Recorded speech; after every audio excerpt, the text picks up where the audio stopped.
Me toca. Beatriz Felipe ahora nos explicará más ella, pero ella es investigadora, es experta en Derecho Ambiental, de hecho forma parte como investigadora del Centro de Estudios de Derecho Ambiental de Tarragona, del CEDAT, que es uno de los centros de referencia en esa materia en España y yo diría que en Europa también. Ella es experta en migraciones climáticas, en cambio climático, en educación para la justicia global y cooperación internacional. Es doctora en Derecho por la Universidad Rovira i Virgili de Tarragona y su tesis precisamente se tituló Migraciones climáticas, retos y propuestas desde el derecho internacional. Además, es premio Josep Miquel Prats a la mejor tesis doctoral en Derecho Ambiental en el año 2016. También realizó un máster de Derecho Ambiental y posgrado en Cooperación Internacional y Desarrollo en la Rovira i Virgili. Y entre otras publicaciones científicas y divulgativas es autora del informe Migraciones climáticas, una aproximación al panorama actual, perspectiva de género en las migraciones climáticas y recientemente ha publicado la monografía Las migraciones climáticas ante el ordenamiento jurídico internacional.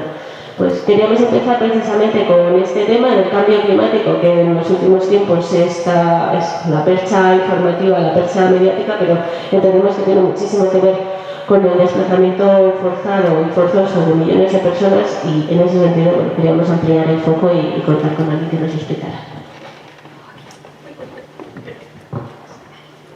Muchísimas gracias por la presentación. Muchísimas gracias a las autoridades presentes, a la Universidad de Valladolid, al Departamento de Cooperación, a Clara, Carmen, Sara y a todas las organizadoras que sois testigos que han estado mandando millones de emails y trabajando un montón en los últimos tiempos. Muchísimas gracias a todas ustedes por estar aquí. También por, el honor y la responsabilidad de empezar este congreso, que es un reto, desde luego. Y también muchísimas gracias a la familia que ha venido desde lejos acompañándome y que estoy muy feliz de empezar este coloquio.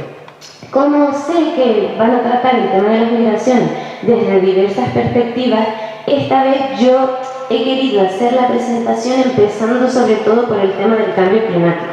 Como ya presentaron en la introducción del Congreso, las migraciones, todas y todos sabemos que no son debidas solo a una causa. Y por razones ambientales la humanidad se ha estado moviendo siempre. Desde los primeros albores de la humanidad, las comunidades estaban buscando los lugares donde las condiciones ambientales eran mejores. Igual ellos mismos acababan con sus propios recursos y se iban a otros lugares. Y claro, esta variable ambiental dentro de por qué hay que movilizarse quedó un poco olvidada. Realmente en los estudios así ha sido hasta que ha habido un boom muy grande y ya no nos queda otra que darnos cuenta que el cambio climático está aquí y que es un motivo más que actúa directa e indirectamente en la movilidad humana como factor expulsor. Entonces, como les comentaba, quería empezar hablando un poco del cambio climático para ponernos en contexto, ¿no? Y también me gustaría que luego las personas que están en las mesas de trabajo, que cuando vayan a hacer esas políticas, esas recomendaciones, tengan en cuenta que dentro de las causas está esto, que aunque estemos hablando en una mesa quizás de mujeres y migración, también podríamos tener en cuenta cómo afecta de manera diferente el cambio climático a las mujeres. Y cuando ellas migran, ¿qué pasa? ¿Dónde se quedan sus esposos? ¿Qué está pasando? Todo esto lo vamos a ver en la presentación de hoy. No se ve muy bien esta imagen, por la luz quizás, pero podemos intuir que va de azulitos a rojos, ¿no? Aquí podemos ver, es una iniciativa que me pareció muy buena, porque en una imagen muy clara podemos ver cómo han ido cambiando las temperaturas en el mundo en los últimos 100 años. Cada una de estas barras nos indica la variación de la temperatura media de un año. Azul significa que está más frío y rojo, tendiendo al rojo, las temperaturas medias fueron superiores, ¿no? Y podemos ver cómo en los últimos años estamos yendo hacia unas temperaturas cada vez más elevadas. Esta es la media mundial. En esta imagen es la de España. Si entran en la página web, que se los recomiendo, pueden ver por regiones y por países. Y yo he estado por ahí viendo y no hay ninguna que no siga este patrón.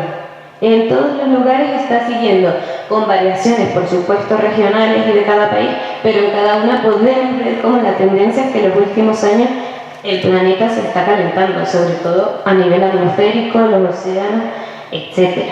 Enero del 2020, el mes pasado, fue el enero más cálido en los últimos 141 años. Esto a mí, bueno, es importante saberlo. Salieron noticias la semana pasada de que había habido 2 días en febrero donde en la Antártida también se habían superado las medias. Esto todavía está por constatar, pero desde luego que estamos viendo situaciones que no habían tenido lugar antes. ¿A qué se debe este aumento de la temperatura? Pues seguramente ya todas nosotras lo sabemos, pero por recordar un poquito, luego haré el vínculo con las migraciones. El aumento de las temperaturas sabemos que se debe a que cada vez hay más gases de efecto invernadero en la atmósfera. Estos gases de efecto invernadero, a partir de la revolución industrial, los hemos producido nosotras y nosotros con nuestro desarrollo, sobre todo en el norte global, específicamente. En esta imagen, que lamentablemente tampoco se ve muy bien, pueden ver la concentración de dióxido de carbono desde hace 400.000 años hasta el presente, que sería el cero que está allá. Aquí. Pueden ver que hasta aquí nunca superó las 300 partes por millón. Hoy en día estamos aquí. Y esta mañana, mire exactamente cómo estábamos. Este mes todavía están las de enero, y ya estábamos en 415,4 partes por millón de dióxido de carbono. ¿Qué significa? Cuanto más gases de efecto invernadero hay en la atmósfera, cada vez más calor se retiene y seguimos aumentando las temperaturas del planeta. El sistema climático está todo conectado y nosotras las personas también formamos parte de ese sistema climático, como todas sabemos. Si aumentan las temperaturas de la atmósfera, estamos provocando cambios en todo, en las corrientes, en las precipitaciones, en los sistemas de huracanes, en la sequía, en todo. Y todo esto trae efectos, pues por supuesto, para nuestros modelos, nuestras formas de vida. Todo esto ha llevado a que en los últimos años parece que estamos despertando, aunque la evidencia científica ya lleva muchísimos años diciéndonos que esto estaba pasando, pero cada vez está más claro. Y en los últimos años, como les digo, pues eso, estamos pasando de entender el cambio climático como una situación de emergencia climática. En noviembre del 2019, 11.000 científicas y científicos declararon la emergencia climática. Que nos suenan mucho más las declaraciones institucionales, ahora España, el gobierno lo hizo en enero. Bueno, sí, institucionalmente es muy importante que se haga mejor de lo que se está haciendo también, pero que lo hayan hecho 11.000 científicas y científicos de todo el planeta, a mí me da que pensar que no es una broma, que estamos en una situación grave y que hemos de actuar. Entonces, todo esto que les digo, esta alteración del clima, como les digo, tiene una serie de impactos en el planeta, como estaban comentando antes. Estamos hablando de desertificación, inundaciones, tormentas cada vez más frecuentes, elevación del nivel del mar, que afecta a las personas. Luego veremos que no nos afecta a todas por igual, pero bueno, ¿cómo se relaciona todo esto con la movilidad humana? Pues de múltiples maneras. Podemos entender que directamente, si hay un huracán, las personas se tienen que ir. Y que si hay un efecto de degradación lenta como una sequía, igual no se tienen que ir hoy, pero igual se tienen que ir dentro de unos años. Entonces, en esta gráfica, que me gusta mucho ponerla, es para entender, que seguramente ya también ustedes lo saben, que las migraciones son multidimensionales y siempre se deben a muchas causas. Igual hay algunas más predominantes que otras, ¿no? Pero casi siempre no es solamente porque quieren un trabajo mejor, es también porque igual hay una situación de pobreza generalizada, porque, no sé, por muchísimas causas. Y el cambio climático, como podemos ver, este pentágono nos diría todos los factores que influyen en las migraciones. Estamos hablando de sociales, nivel de educación, políticos, se puede migrar, no se puede migrar, cómo, a qué países, demográficos, hay muchas personas, hay pocas, se está despoblando donde vivo, trabajo, económico. Todo esto se ve alterado por las condiciones ambientales cambiantes. Un mundo en el que el cambio climático está provocando una sequía cada vez mayor, está afectando a las políticas, a la economía, a la educación. Y aparte de todo eso que ya entra dentro de lo que serían las migraciones climáticas, Hay que asumir o sumar, mejor dicho, el que las razones personales, las características de cada persona. No es lo mismo migrar siendo mujer que hombre, los niños, las personas mayores, los colectivos minoritarios. También depende de las religiones, de si hay factores que te ayuden o que te limiten la migración. Todo esto hace que al final las personas decidan, dentro de lo que cabe decidan, si se van o se quedan. Pero cuando hablamos de migraciones climáticas, que es el objetivo de esta charla, que todas conozcamos más este tema, pues tenemos que tener en cuenta todo esto, que no es, y no pensemos por favor que es el cambio climático y la gente se tiene que ir, no, es el cambio climático sumado y empujando otros tantos factores que están por ahí. Es difícil, porque es muy complejo, y es tanto que realmente hoy en día, 2020, todavía no hay una definición que todas y todos tengamos acordados de qué son las migraciones climáticas. Si ustedes leen sobre el tema, también verán que cada artículo, incluso cada organización, cada de la temática, cada periódico, de todo, utilizan una definición diferente. Desde migración climática, refugio climático, desplazamiento ambiental, ecomigrante, todo. Que algunos se usan por desconocimiento, otros con cierta intencionalidad de porque utilizamos una palabra u otra. Luego veremos el concepto de refugiado climático.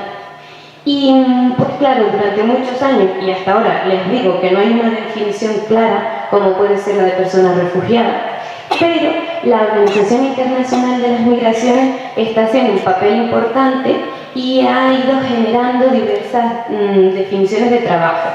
Antes hablaba siempre de migraciones ambientales y ahora en su glosario de 2019 por primera vez incluyó migraciones climáticas. Y las define así, que ahora lo veremos con detalle. Dice que se trata del traslado de una persona o grupos de personas. Esto también para conceptualizar es importante, ¿no? Porque puede ser que dentro de un hogar, que depende de la agricultura, si cambian los patrones de precipitación, pues una estrategia es que el varón mayor, por ejemplo, de la familia, tenga que irse a trabajar a otro pueblo y durante una estación trabaja allí y luego regrese. Eso podríamos entenderlo como una forma de migración laboral, pero también donde están los motivos climáticos subyacentes.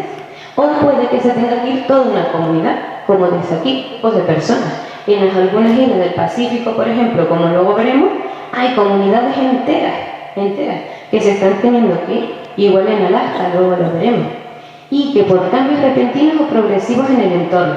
Por cambios repentinos es una inundación.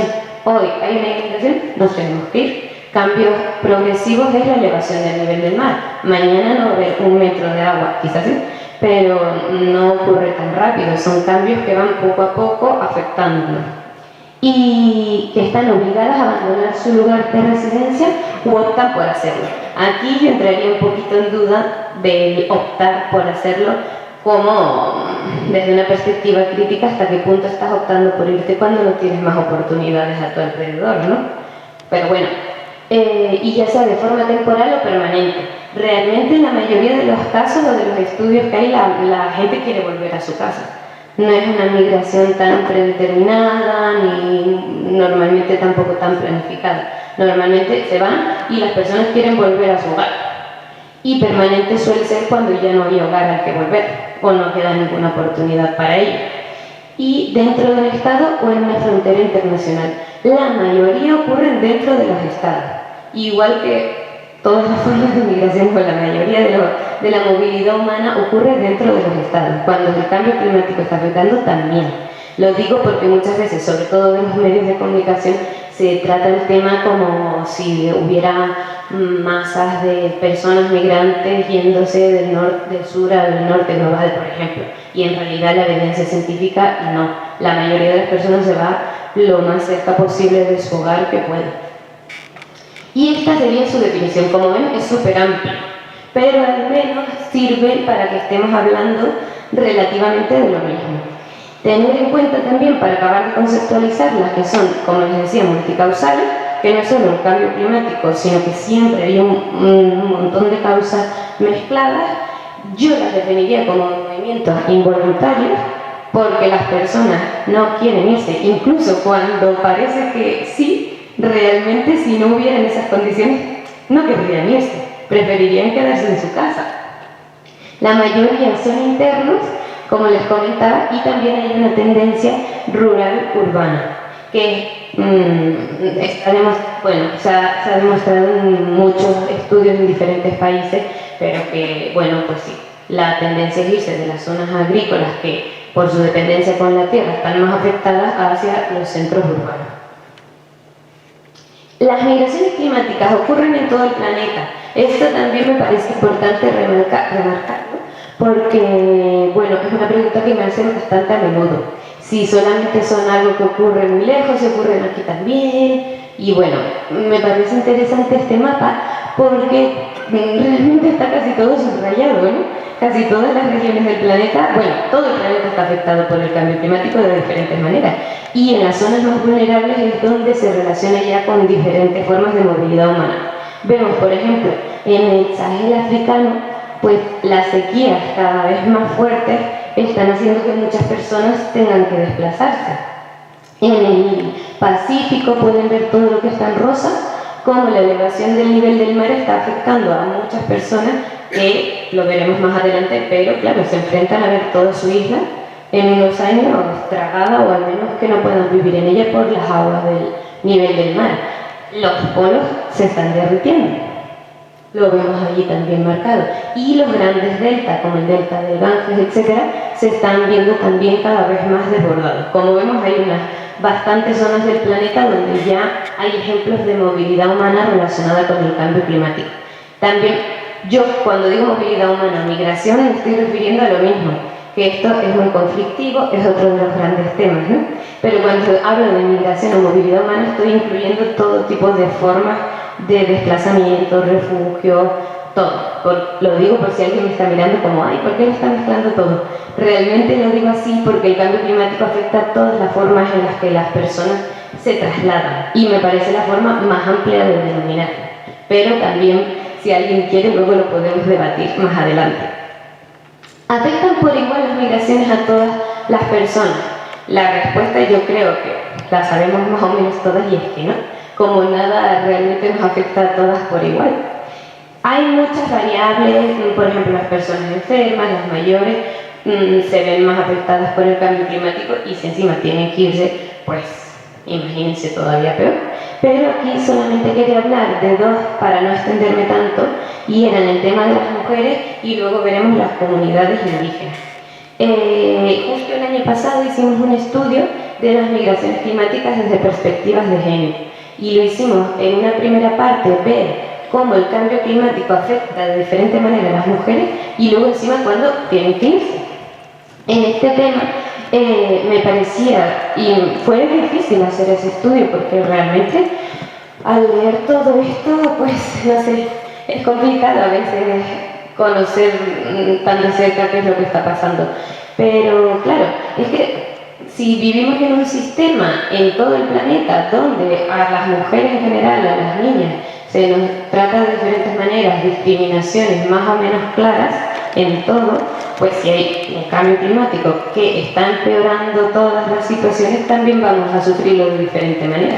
Que no digo que los hombres no lo hagan, y lo siento por hablar en binarismo, pero en este tema me parecía más claro hacer referencia específica a mujeres y niñas, pero es así. Las discriminaciones históricas y a lo largo de toda la humanidad hacen que no nos enfrentemos con las mismas capacidades, niveles de educación más bajos, niveles de acceso a la salud diferentes, niveles de acceso a la información. Todo esto lo vimos en nuestro informe que luego se lo enseñaré por si tienen interés. Y lo que vimos, por ejemplo, para no enrollarme, que quede más claro, temas como, por ejemplo, ¿quién va a buscar el agua? Esto en temas de cooperación siempre ha sido un tema estrella, que las mujeres y las niñas son las encargadas de ir a recoger el agua. En 8 de cada 10 hogares son las mujeres las que tienen que hacerlo, de hogares que no tienen agua dentro del hogar, ¿no? Si cada vez hay más sequía y el agua está más lejos, claro, las mujeres tienen que dedicar, y las niñas, más tiempo a ir a buscarlo. Pero claro, no nos quedemos ahí, no es solamente que tengan que dedicar una hora más porque el pozo más cercano está un poco más lejos, es que eso significa que es menos horas de ir al cole, es que eso significa una carga emocional y de responsabilidades todavía peor de la que ya se tenía.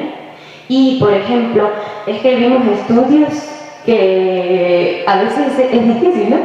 Pero, no sé, cosas como las formas de vestir culturalmente apropiadas. Pues en algunos casos es complicado nadar con esas ropas que no tienen que usar los hombres. Y si hay una inundación, se había demostrado que, por ejemplo, en el tsunami del sudeste asiático de 2004, habían muerto más mujeres y se habían visto más afectadas porque primero por la vestimenta, que al mojarse eso era muy difícil de nadar, y también porque habilidades como nadar solo se les enseñaban a los niños, y a las niñas no tanto. Y a la hora de huir, claro, los niños eran mucho más rápidos, sabían con más habilidad subirse a los árboles y las niñas no tanto. Y eso es que es difícil, pero ahí está. Incluso había un estudio que a mí me quedé muy sorprendida, que era en una comunidad específica, no generalizando, pero por ver un ejemplo. En Kenia, que en algunos lugares, en ciertas comunidades todavía se practica la mutilación genital femenina. Y se había visto que en tiempos de sequía había aumentado la tasa de niñas sometidas a mutilación genital femenina. ¿Por qué? Porque si tú tienes una niña a la que no se la has practicado y a otra que sí, a la que se la han practicado tiene más valor, entre comillas. Entonces, pues se había visto por números en un momento claro que habían aumentado esas tasas en ese momento y que había una correlación con el aumento de la sequía, con menos producción, porque así, claro, la familia pues antes podía obtener la ganancia por tu hija. Y así hay muchos más ejemplos de sacar a las niñas antes de la educación. También el tema de la comida. Habían estudios que decían que en tiempos de escasez, cuando había poca comida, las mujeres empezaban a comer menos, y si había poco, primero lo daban al marido, a los niños pequeños, luego a las niñas pequeñas, y la mujer era la última que comía. Y si encima hay menos y de peor calidad, pues eso también afectaba a las mujeres. Y así había muchos ejemplos. También, ya hablando de migraciones, hay diferentes estudios, pero por ejemplo, decían que cuando el hombre migraba y la mujer se tenía que quedar, ella asumía muchas de las labores que estaba haciendo el hombre. Entonces su carga de trabajo, sus responsabilidades se multiplicaban. Pero que cuando era al revés y eran ellas las que se iban y se quedaba el marido, no ocurría igual, porque quien asumía las tareas de cuidado eran las otras mujeres de la familia, igual su hermana, su madre o así. Y esto es las cadenas globales de cuidado, pero metamos de por ahí encima el cambio climático presionando todavía más. Y así tengo muchos más ejemplos, pero sigamos adelante. Las comunidades indígenas me parecía también relevante tenerlo en cuenta como especialmente afectadas por el cambio climático. ¿Por qué? Porque normalmente tienen una relación con la tierra muy cercana, y si esa tierra está cambiando, esos patrones de las lluvias, los caudales de los ríos, pues también les afecta. Y como históricamente se han visto casi siempre con un poder político mínimo, pues encima le sumamos el cambio climático, que se tengan que ir, pues ya imagínense la situación. Lo dejo aquí y ahora les explico un caso de comunidades indígenas afectadas. Ya están ocurriendo las comunidades indígenas que han luchado un montón por tener sus derechos reconocidos, por tener justicia indígena, muchas complicaciones con el gobierno central, muy dejados de lado, han conseguido que no haya turismo de masas. Todo el turismo lo gestionan entre las personas de allí, y bueno, es un lugar muy bonito. Pero ¿qué pasa? Que, como les contaba antes, no es solo el cambio climático, porque ahí está el cambio climático con la elevación del nivel del mar.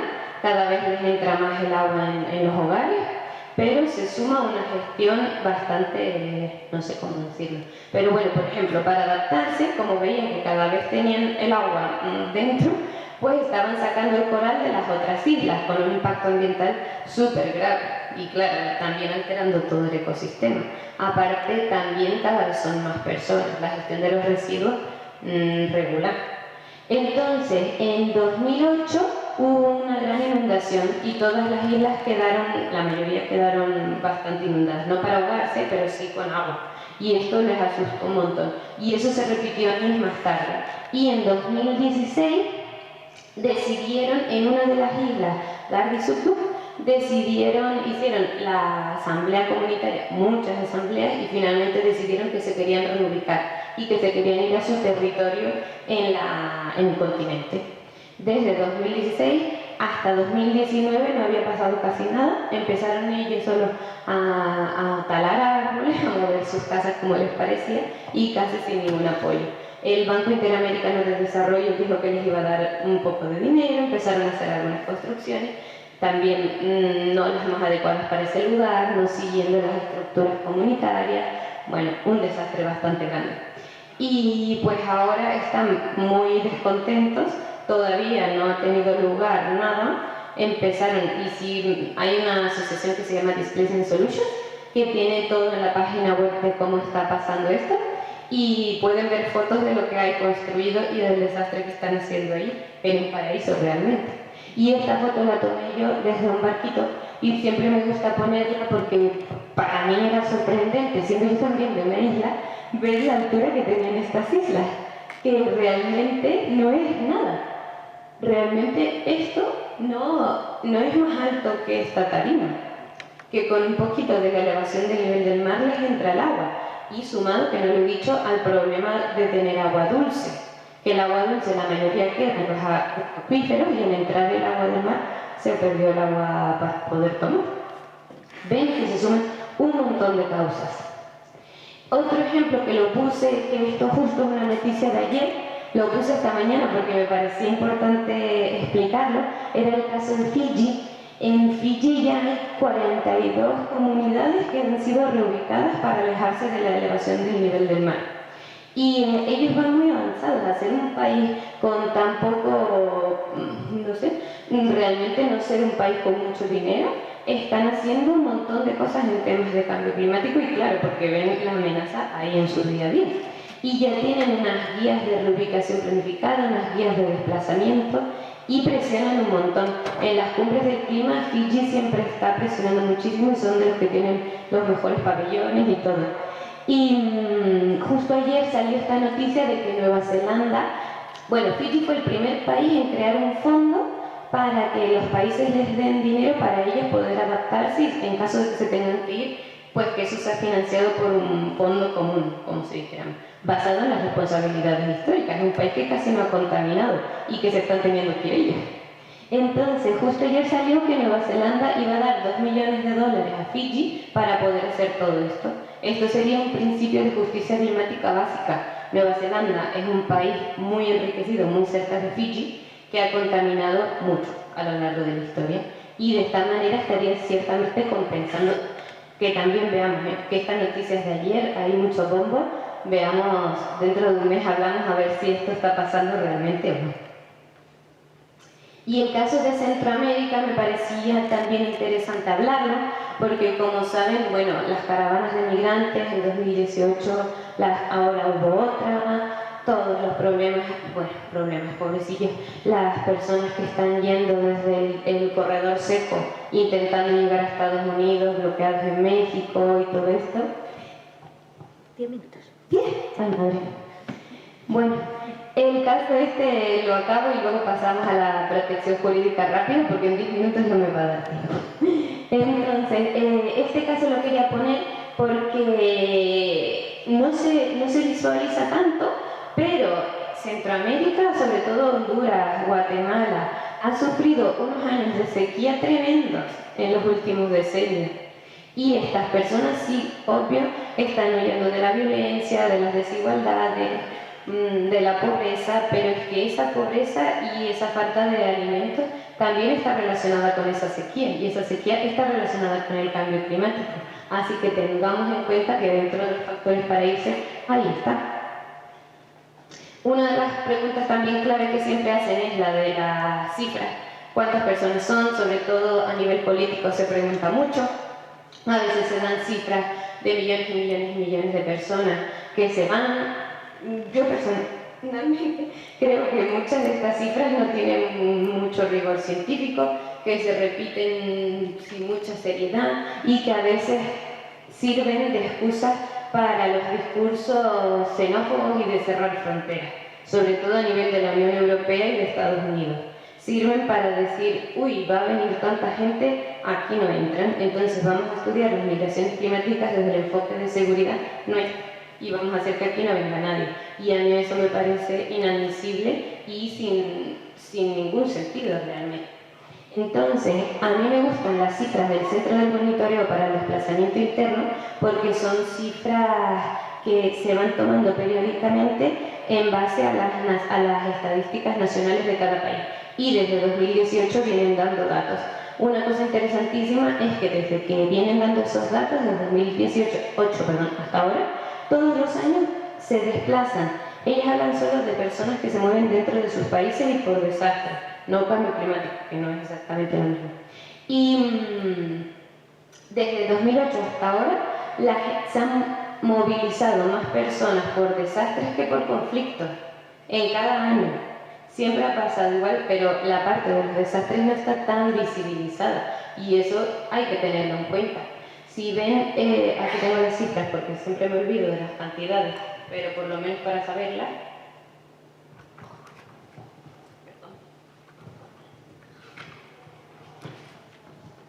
En 2018, 17,2 millones de personas se desplazaron dentro de sus países por desastre. En 2019 no ha salido todavía la cifra global, pero en medio año ya hubo 7 millones de personas desplazadas por desastre. Bastantes, la verdad. Pero no llegan a los miles y miles de millones que no tienen ningún sentido que usan muchas y muchos, sobre todo en los medios de comunicación, la verdad.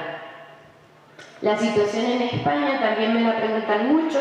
Yo siempre me gusta explicarla con un poco de cuidado porque me parece injusto hacer un paralelismo entre lo que está pasando aquí y lo que está pasando en otros países, porque realmente en términos de responsabilidad histórica y de vulnerabilidad son cosas muy diferentes, pero bueno, en España también nos está afectando el cambio climático y también las personas se están yendo de sus hogares. Lo hemos visto en las últimas veces, tenemos múltiples ejemplos de cómo nos está afectando el cambio climático. Esta página web, este proyecto súper interesante de Climate Central, si entran en la web, hay un mapa del mundo donde pueden ver cómo la elevación del nivel del mar afectaría a a las personas. En España las zonas más afectadas serían toda la parte de Doñana y el delta del Guadalquivir y también el delta del Ebro. Y según este estudio, en España 200.000 personas corren el riesgo de sufrir inundaciones costeras anuales en 2050 y 340.000 en 2100. Son bastantes personas que corren el riesgo. No creamos que estos son todas las personas que se van a tener que ir, etc. Pero es importante tenerlo en cuenta. Voy un poquito más rápido. Este es en el caso de los Alcázares, que no sé si lo han visto, que en 5 meses tuvieron 3 inundaciones muy fuertes. Y ya hay un artículo súper interesante de que, claro, las personas que no salen de ahí, esto es en Murcia, y que las personas están empezando a ir, están intentando vender las casas, los comercios están cerrando, pero nadie los quiere comprar, porque ¿quién va a irse a vivir ahí? Están teniendo un montón de problemas con las aseguradoras, y bueno, esto es lo que está pasando aquí, en España. Esta es una noticia que salió ayer, un reportaje también muy interesante de diferentes casos de migraciones climáticas en Europa. Por si les interesa, pueden buscar en Google el título y analizan un caso de un pastor en España, un caso en Moldavia, un caso en Alemania, en Francia, y está muy bien también. Voy a ir más rapidito. Esto lo puse para hacer algo más distendido, ya que seguramente a estas alturas iba a llevar un rato. Esta es una iniciativa que hicieron de WWF y el Museo del Prado en diciembre cuando la COP, y hicieron algunos cuadros cómo se verían afectados bastante dramáticamente por el cambio climático y en el caso de las migraciones. Entonces podemos ver aquí el Felipe IV a caballo de Velázquez afectado por la subida del nivel del mar. También puse que son las protagonistas del Quitasol de Goya como 2 refugiadas climáticas. Pusieron aquí. Y la parte jurídica, que esto podría estar otra hora, pero lo voy a hacer en 5 minutos. Nada más que pongo el agujero negro porque hasta hace algunos años parecía que no había solución alguna a nivel de derecho, a nivel jurídico de proteger a estas personas. Yo creo que eso se basaba en que no había conocimiento de qué estaba pasando y también ciertamente en una falta de voluntad política de ver una realidad inminente. pero en los últimos años se están dando algunos pasos. En el tema del refugiado climático, que es una pregunta mítica en estos temas. ¿Podemos hablar de refugiado climático? Sí, no. Desde el derecho, ¿por qué? Es correcto, ¿no? Desde el derecho hoy en día no es correcto hablar de refugiados climáticos. Seguro esto lo abordarán en el resto del Congreso, pero si no, pues aquí queda un poquito por encima. Esta es la definición hoy en día de persona refugiada. Es una persona que huye, que está en otro país y que huye por fundados temores de estar perseguida por motivos de raza, religión, todo lo que sale aquí. Aquí, hablando muy rápido y por falta de tiempo, podemos ver que las causas climáticas no están. Desde la academia y desde algunas organizaciones, desde la sociedad civil, se quiere empujar a la sociedad internacional a que esto no es una definición de 1951 y que no corresponde a la realidad de 2020 para nada, y de los últimos años tampoco. ¿Qué pasa? Que las Naciones Unidas, el ACNUR y desde Estados Unidos, Europa, no quieren que esto se toque. Ellos argumentan en general que es porque si abriéramos esta definición y metiéramos a las personas que huyen del cambio climático, esto sería una locura, serían muchísimas personas y que aparte en el contexto político actual, pues haría que esto ni siquiera se acordara, que quizás se abren la definición y ya los países, en vez de seguir de acuerdo con la Convención de Ginebra, se van, tristemente. Y eso es verdad que podría pasar, pero para mí yo creo que es una excusa para no dar protección a personas que lo necesitan y para, bueno, yo, bajo mi punto de vista, me lo parece. Ahí, no sé si les suena también de hace unas semanas, el caso que salió en muchos periódicos. Salió cosas titulares como el primer refugiado climático reconocido por la ONU. Y claro, a las personas que estudiamos esto, sobre todo desde el derecho, se nos ponía el pelo de gallina, porque esto no tiene ningún fundamento.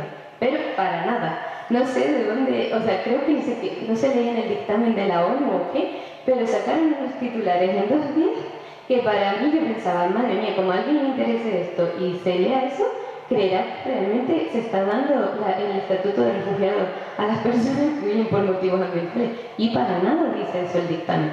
De hecho, lo que pasó es que desde 2013 el señor Titiota es un señor de Kiribati, un pequeño archipiélago del Pacífico, y él solicitó asilo en Nueva Zelanda. Y lo solicitó con las bases de por qué se tenía que ir, que de hecho él ya estaba en Nueva Zelanda, era porque por el cambio climático. En Nueva Zelanda le dijeron que no, se atendieron a la definición que les acabo de poner y las cortes dijeron, oiga, esto no está aquí, quién es el persecutor, cómo vamos a consentir que el cambio climático te persiga, bueno, ya saben. Y ahí se quedó.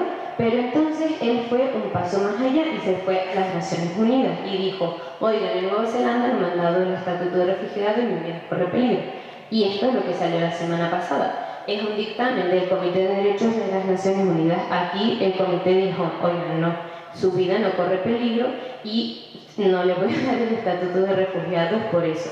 Pero lo importante, y eso no lo supieron reflejar los medios de comunicación, es que dijeron que llegará un momento, si los estados no actúan, que el cambio climático será tan grave en algunos lugares que el derecho a la vida de estas personas sí se va a ver vulnerado.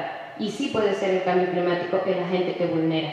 Entonces, eso no quedó reflejado en los medios de comunicación, pero me parece que es muy importante que un órgano de las Naciones Unidas haya reconocido eso, que no lo había hecho hasta el momento.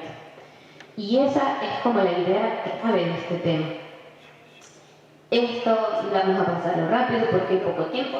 Si les interesa, yo les puedo pasar mi correo y hablamos más de la parte jurídica, pero en resumen hay un vacío jurídico muy grave, sobre todo en el derecho internacional, porque esta figura sigue sin estar reconocida, sigue sin haber mecanismos de protección, sobre todo cuando las personas tienen que irse a otros países. Dentro de sus estados tampoco hay legislación hoy en día que esté protegiendo a estas personas, pero se está avanzando.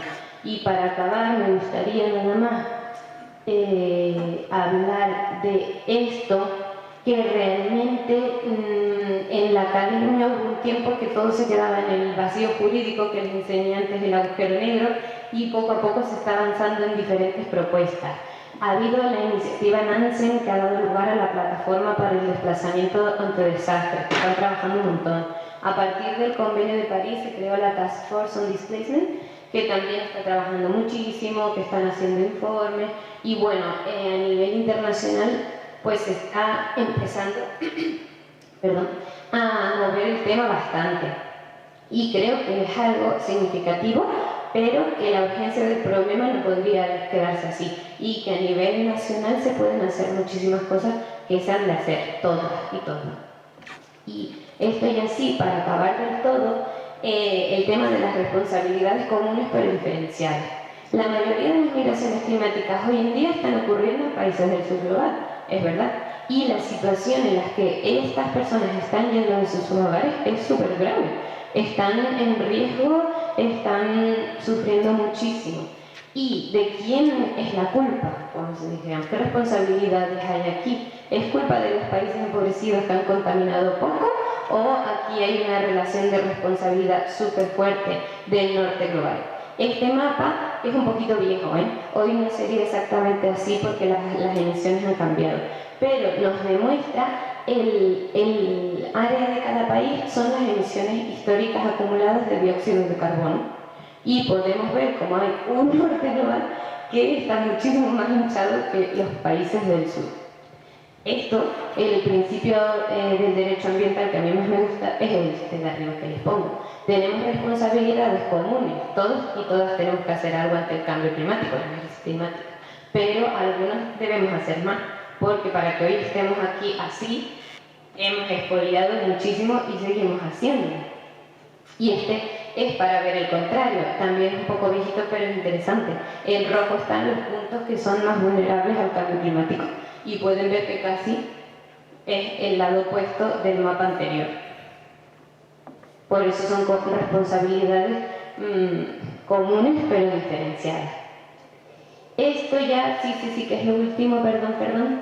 Nada más decirles que yo colaboro mucho con esta plataforma de migraciones climáticas que tenemos la web que es migracionesclimáticas.org. Si les interesa el tema, ahí tenemos un montón de informes de otras personas, los que me han encargado a mí. Tenemos un blog de migraciones climáticas en el que vamos invitando a expertas y a expertos para que hagan en un lenguaje mucho más sencillo sus investigaciones y que llegue a todo el mundo. Y les invito a visitarla porque si les interesa el tema y tenemos un montón de información y justo el objetivo es que llegue a mucha gente para que deje de ser un problema invisibilizado. Y por mi parte esto es todo, lo siento si me he pasado, muchísimas gracias. Si tienen preguntas, pues 5 minutitos quizás.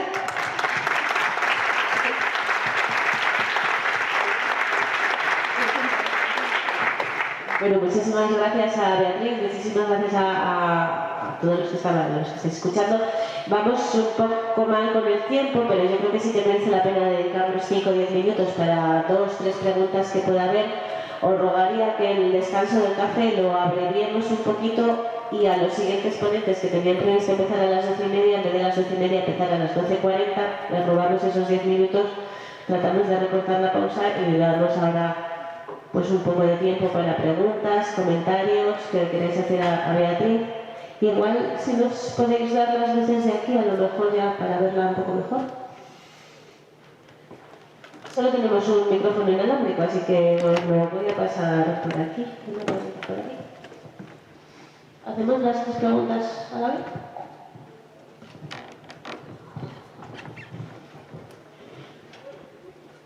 Hola, mira, te hacía una pregunta, te voy a hacer una pregunta de que yo hace poco me he enterado que puede haber una gran catástrofe en el Pacífico sobre las Islas Marshall, donde en los años 50 los americanos construyeron búnkers que están prácticamente agrietados y al nivel del mar. ¿Se sabe algo? ¿Se está luchando algo contra eso?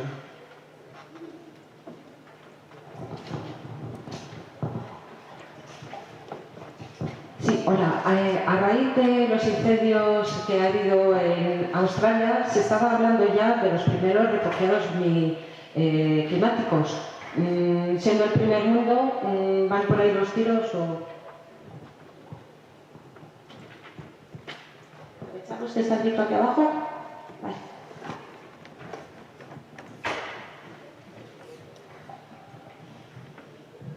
Hola, buenas. Yo quería preguntarte si aquí en España hay personas que han llegado con causas climáticas como principal factor para desmarchar de sus países.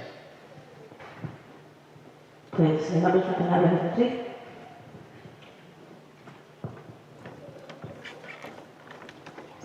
Gracias por todas las preguntas.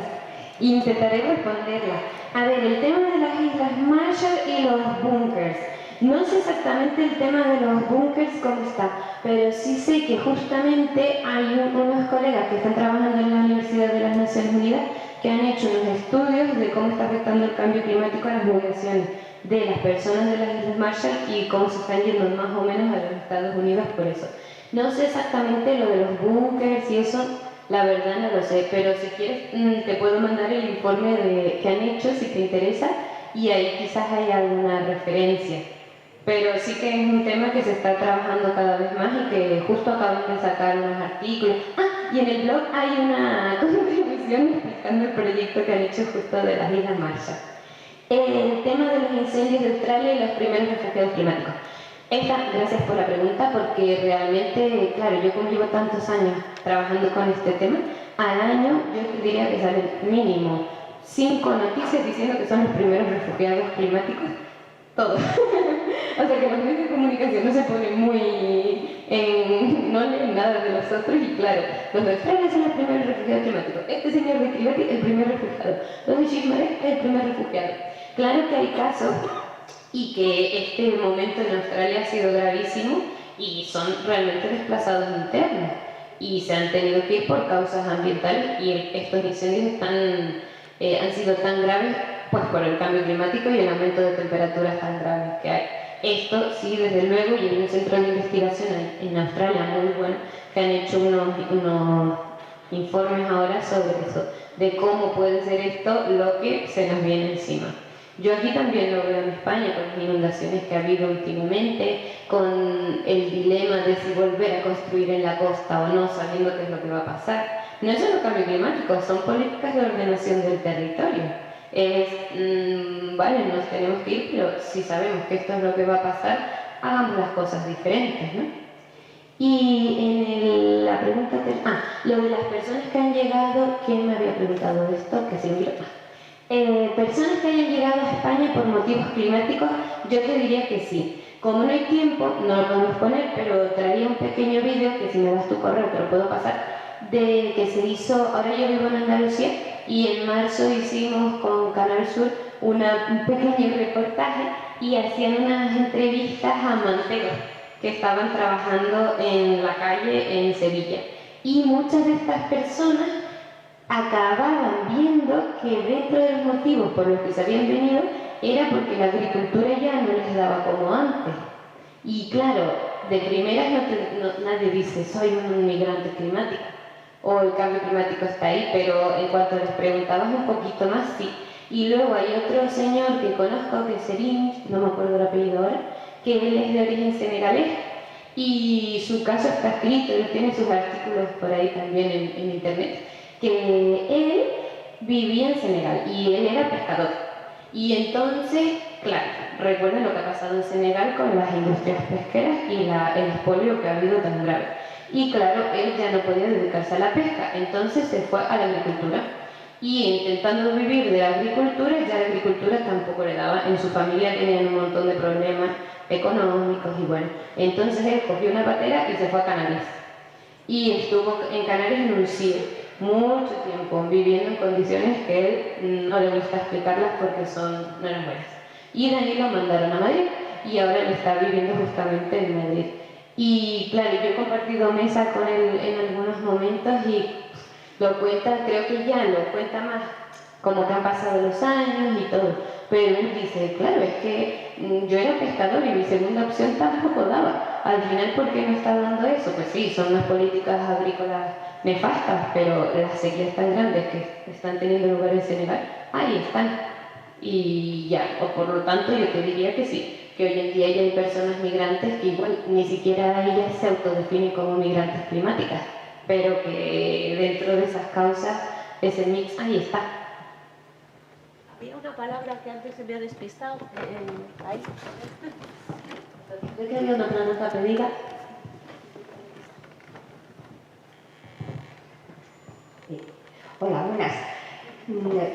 Perdona porque no sé muy bien cuál es tu currículum, pero entiendo que vienes de Derecho. Ciencias ambientales, Derecho ambiental y doctorado en Vale, Derecho. no, lo que te quería preguntar, ¿cómo ves? Pues tú que has estado sobre todo en el ámbito universitario, la relación entre los estudios científicos de cambio climático y lo que es pues los planteamientos desde el punto de vista del derecho, luego con todo este tema de las migraciones climáticas. Yo vengo al campo de ciencias, estoy también en temas de cooperación y veo muy complicado en la práctica la colaboración entre los dos ámbitos. Incluso las asociaciones de migrantes en muchos temas son como áreas estancas, ¿sabes? Entonces, a ver, para trabajar el cambio climático necesita dinero, está claro. Dinero, políticas de desarrollo, en fin, es muy complejo todo, ¿no? Entonces, ¿cómo ves, cómo te has enfrentado tú a este tema a la hora de hacer tu tesis o a la hora de, o cómo lo ves? ¿Cómo ves también posibles áreas de cooperación puede haber dentro de las universidades o dentro de los organismos de cooperación? Bueno, que las hay ciertas cosas, ¿no? Pero yo sinceramente sigo viendo áreas estancas. Una cosa es el que se dedica al estudio científico puro y duro de contaminación, de temas, no lo sé, imagínate el Ártico, estudiar los hielos, cómo están. Y otro es el que está trabajando con ACNUR, con los... hay un abismo. Entonces hay que juntar eso, quiero decir de alguna manera, ¿no? Y quería saber también si ahora mismo hay casos de personas que están escapando de situaciones de conflicto armado, donde evidentemente se mezcla la degradación de su entorno desde hace muchísimos años. Si esa degradación de su entorno para poder vivir, que sean medios de vida, se está considerando a la hora de darle el estatus de refugiado también. No solo el hecho de que esté escapando de una situación pues más o menos reconocida políticamente según el caso, porque es como se da. Gracias. Bueno, pues últimos minutos y vamos. Seré breve. Muchas gracias por la pregunta. Sí, justamente esto de los estancos en la universidad ha sido un reto súper grande. Sobre todo a nivel personal, al venir de las ciencias ambientales, de repente hacer derecho ambiental y ahí empezó el caos, ¿no? Pero para meter el tema de las migraciones climáticas, en mi caso lo que hice fue en el máster juntar la geografía con el derecho.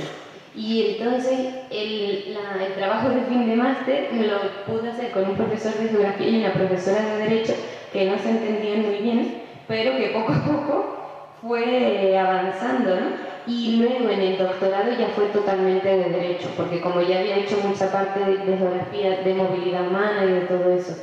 Y aparte, claro, aunque fuera de derecho, dentro del derecho hay otro montón de diferentes compartimentos que no se relacionan tampoco mucho.